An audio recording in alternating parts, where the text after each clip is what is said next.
تیر شوی آیات کې الله تبارک وتعالی د بنی اسرائیلو د سخی د عبادت تذکره وکړه او د هغوی بیا د توبې قبلېدلو بیان یې وکړ. ورپسې الله تبارک وتعالی د هغوی د یو بل انکار ذکر کوي او پکې د هغوی د سزا ذکر کوي او د موسی علیه السلام په دعا باندې د هغوی سزا نه د بچ کېدلو بیان کوي. کله چې موسی علیه السلام الله تعالی تورات ورکړ، نو پرون خدا خبره تیره شوه چې تورات شریف دی راوړه، نو دلته دی د سخي په عبادت لګیا و. د سخي عبادت چې دی وکړه، نو بیا د هغې نه پس یو خبره شوې وه چې هغه دلته آیات کې وروستو ذکر ده، خو شوې د هغې نه مخکې. الحمدلله علی کل حال. نو کله چې موسی علیه السلام راغی او دی ولیدل چې د سخي عبادت کې لګیا دي، نو خبره خو پرون تیره شوه چې ورته غوسه شو او ورور ته هم غوسه شو. بیا دې توبې ایستلې، خو موسی علیه السلام ورته داسې نه کېږي. او یا کسان تاسو مشران راټول کې د دې 12 قبیلو، او یا کسان او ما سره کوهي تور ته لاړ شي او الله تعالی ته خپل عذر بیان کې او توبه ورته وباسي. نو هغې وی صحیح ده. نو او یا کسان مشران په 12 قبیلو کې خوښ کړل او د موسی علیه السلام سره لاړل کوهي تور ته. هغه ورته بس دلته توبې وباسي او الله ته خپل عذر بیان کې چې موږ نه غلطي شوې ده. هغې وی صحیح ده. نو موسی علیه السلام به چې کله الله سره خبرې کولې، نو یو ورځ به راکوشوه. د ورځ به د غر د پاسه راکوشوه، دا غر به یې پټ کړ او موسی علیه السلام به هغې کې ورننوته. بس اواز به یې اورېده او طرف به نو معلوم، او د وجود په هر اندام باندې به د الله دا خبرې اورېدې. لکه موږ خو خبرې په غوږ باندې اورو، که غوږ راله بند کړي نو بیا خبرې نه اورو. سړی چې کوڼ شي بیا خبره نه اوري. خو د الله تعالی د اورېدو د خبرو د کلام دا صفت او د اورېدو دا طریقه هم د مخلوق د اورېدو د هغې نه جدا و. موسی علیه السلام به د وجود کې چې دا څومره مسامات دي، دا واړه واړه سورینې خوله چې ترې راوځي، په دې ټولو سرو باندې به د الله د اواز بلا کیفه طریقې سره اورېده. نو دی ورته وی چې موسی علیه السلام دغه ځای ته ننوته، نو دی ورته یاره موږ هم د الله خبرې اورېدل غواړو، چې موږ هم وورو چې موږ نه راضي شو که راضي نه شو. او ورته زه صحیح ده. نو د الله نه اجازه وغوښتو، دی هم دغه ورځې ته ورننویستل. چې ورننویستل دی دغه ځای ته ورننوته، نو هلته به یو خاص رڼا او تجلي وه. دی فوراً په سجده باندې پرېوتل. دغه اویا کسان چې په سجده پرېوتل، نو خبرې اورېدې د الله تعالی بلا کیفه طریقې سره. بیا د الله تبارک وتعالی د دوی د عذرم ومنه، بس وی صحیح ده چې راز د موسی علیه السلام سره ختم شو او ورځ ختمه شوه. نو د موسی علیه السلام ته د یو کسان ووی یاره دا خو موږ نه منو چې دا د الله خبرې. داسې عجیبه خلک دا موږ تر هغه وخته نه منو چې د الله خبرې، تر څو چې الله په خپله لیدلي نی ښکاره، چې ښکاره هم لیدلي نی هغې پورې موږ نه منو. بس الله تعالی غوسه شو، دی باندې یو تندر راوغورځاوه او یا کسانو په هغه تندر باندې دا او یا واڼه مړه شو. چې مړه شو، موسی علیه السلام خفه شو چې دا څنګه چلو شو. دی ته غوسه هم ورتله، د دې غوسه هم ورته چې دی ولې داسې خبرې کولې، ولې دا خبره ونه منله. خو په دې خفه مو چې الله تعالی ولې دې مړه کړه. الله ته ویې چې ربه دا خو تا کوې زما قوم ته چې ورسې هلته به دې هلاک کړي، چې راتلل هلته به دې هلاک کړي. اوس چې ما دلته تور ته راوستل او یا واړه مړه شو زه به قوم څنګه مطمئن کوم چې دا الله وجلی دي او په تندر پرې راغورځولې دي هغوی به ما ته وایي چې نه دا تا وجلي نو ما سره به دښمني کوي هسې بت پرستي یې کړې ده او زما د هغوی منځ کې نالګي ده نو الله ته یو شپه یو ورځ سوالونه او زاري او منتونه کول نو الله تعالی د سوال قبول کو به ژوندي کړل چې ژوندي کړل ورته یې ویځه او سزا د دې ده چې توبه نه قبلوم تر څو چې یو بل وجلی دي نو خبره بیګا تېره شوه چې بیا دوی یو بل ووجل او یا زره کسان پکې مړه شو بیا موسی علیه السلام ته الله تعالی ته زاري منتونه کول چې ربه دا ټول که داسې مړه شي زما قوم به ختم شي نو الله تعالی د هغه دعا قبوله کړه او بیا هغه نورو ته معافي وکړه او د اویا زرو له شهیدانو درجه ورکړه بیا هغه سخی چې کوم هغې سره یې څه وکړه دا خبره بېګام پاتې شوه چې سخي سره یې څه وکړل نو سخي کې ما تاسو ته دوه خبرې کړې وي یو دا چې سخی د سرو زرو نه جوړو اواز به یې کو یو خبره دا وه دویمه دا وه چې سخی د هغه د جبریل علیه السلام د اس د خپو لاندې چې کوم خاوره وه د هغې په وجه ژوندی شوي خو که ژوندي و د غوښې نه جوړ څنګه چې دا زموږ سخي وي او که د سرو زرو خو دا موسی علیه السلام وسوځو چې وسوځو ایره شو نو بیا سمندر کې له وکړو او دغه له راغې سامري لا چا چې هغه سخی جوړ کړی وي دا تا ولې داسې کار و هغه وي یاره د جبریل علیه السلام مې ولیده چې د ده د اس کوم ځای کې خپک دي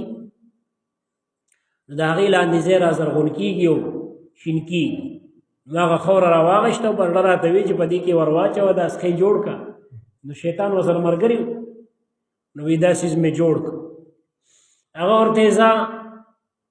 ته به داسې مرض کې مبتلا شي په جون کې بهر چاته وی چې ما سره لاس ونه لګي ده ته دغه خیري وکړې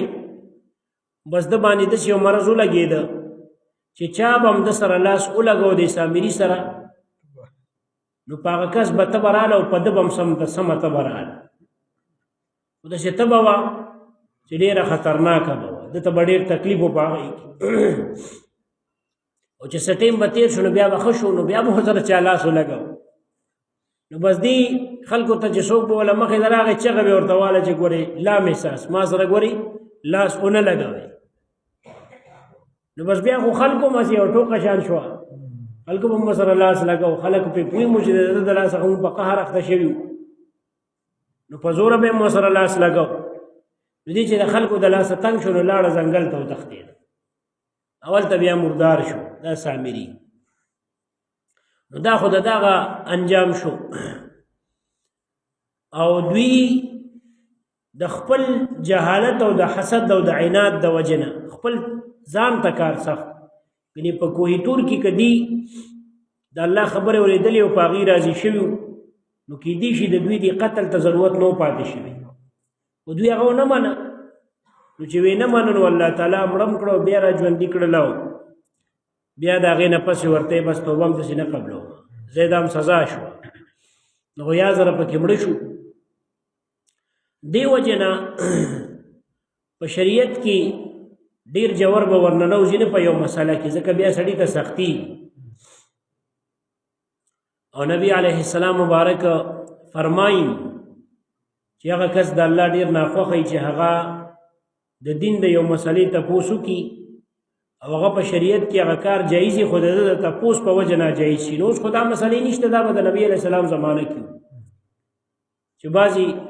څیز نه به شریعت چپ پاتې شوي دې دپاره چپ پاتې شوي چې ځه خلکو ته اساني وي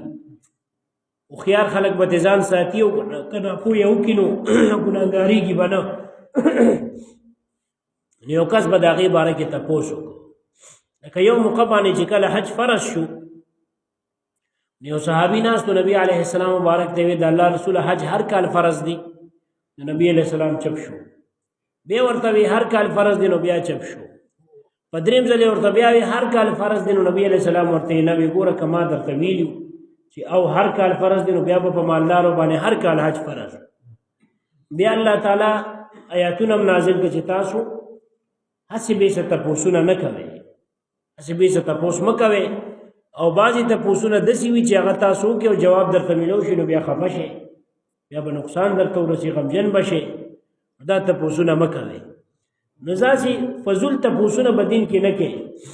لکه یو کس ما ته وایي مخکې یاره دا سود ولې حرام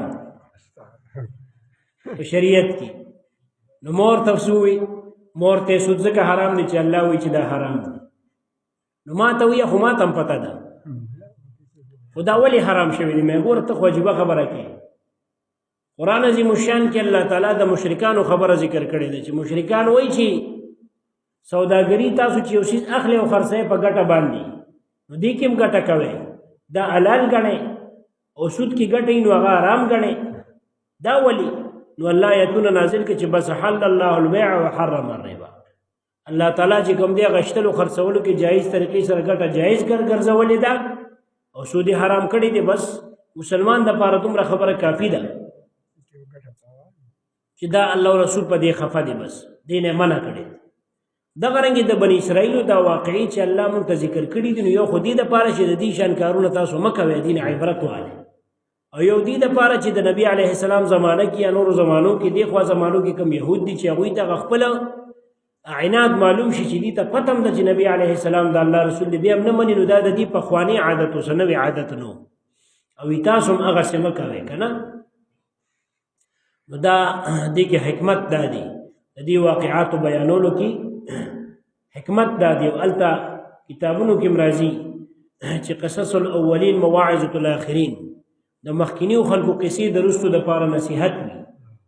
فن وي د دې دپاره نصیحت وي، عبرت وي چې دې هغې ته ګوري نو د هغې نه عبرت لري، هغسې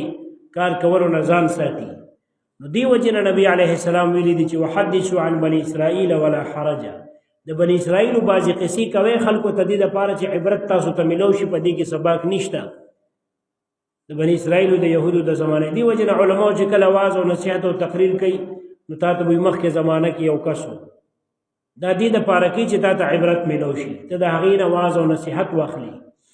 او نبی علیه السلام د دې اجازت کړي، ځکه قرآن عظیم الشان کې هم الله د هغې زمانې د واقعات ذکر کړي دې دپاره چې یو خو تاسو ته د دې هغه جهالت معلوم شي چې دې سره د دې نه چې د الله یو عظیم پیغمبر سره وو او الله ورسره احسانات هم کړي وو، بیا هم دې انکار کوو او بیا هم هغه په عذابو. موسی علیه السلام ته به ډېر تکلیف رسو ځای په ځای. والله فرمایي وایس په هغه وخت کې قلتم چې تاسو یا موسی اے موسی علیه السلام لن نؤمن مونږ به هیڅ چرې تصدیق نکو ستا، لن نؤمن هیڅ چرې به مونږ ایمان درنو. ایمان نه دلته مراد تصدیق دی، مونږ به تا ونه منو، ستا تصدیق به ونه کړو حتی تر دې پورې نرى الله چې مونږ وینو الله تبارک وتعالی جهرة ښکارا، چې الله هم ښکارا نه لیدلی. فاخذتكم الصاعقه نو ونیولې تاسو تندر. صاعقه تیز آواز ته ویل کېږي، تیز چغې ته ویل کېږي، او تندر تم صاعقه ویل کېږي ځکه چې هغه تیز آواز وي. وانتم تاسو تنظرون ورته کتل، دغه حال تم کتل چې په تاسو باندې دا تندر رالوېده. بیا الله فرمایي ګوره دومره ناشکري مه مو کړه، کفر مه مو کړه، خو بیا د موسی علیه السلام په دعا مې بیا را ژوندي کړې. ثم بیا بعثناکم مونږ را ژوندي کړې تاسو من بعد موتکم پس د مرګ ستاسو نه، لعلکم دې دپاره چې تاسو تشکرون شکر وباسئ. وإذ په هغه وخت کې قلتم چې ووایي تاسو یا موسی اے موسی علیه السلام لن نؤمنا هیڅ چرې به مونږ تصدیق ونه کړو ستا، رښتیا به ونه ګڼو تا لکه تا دپاره حتی تر دې پورې نر الله چې مونږ ووینو الله تعالی جهرة ښکارا. فاخذتکم ونیولې تاسو الصاعقة تندر وانتم تاسو تنظرون ورته کتله. ثم بعثناکم بیا مونږ ژوندي کړې تاسو، را پام شولې یعنې ژوندي م کړې من بعد موتکم پس د مرګ ستاسو نه، لعلکم تشکرون دې دپاره چې تاسو شکر وباسئ. صدق الله العظیم. اللهم صل علی سیدنا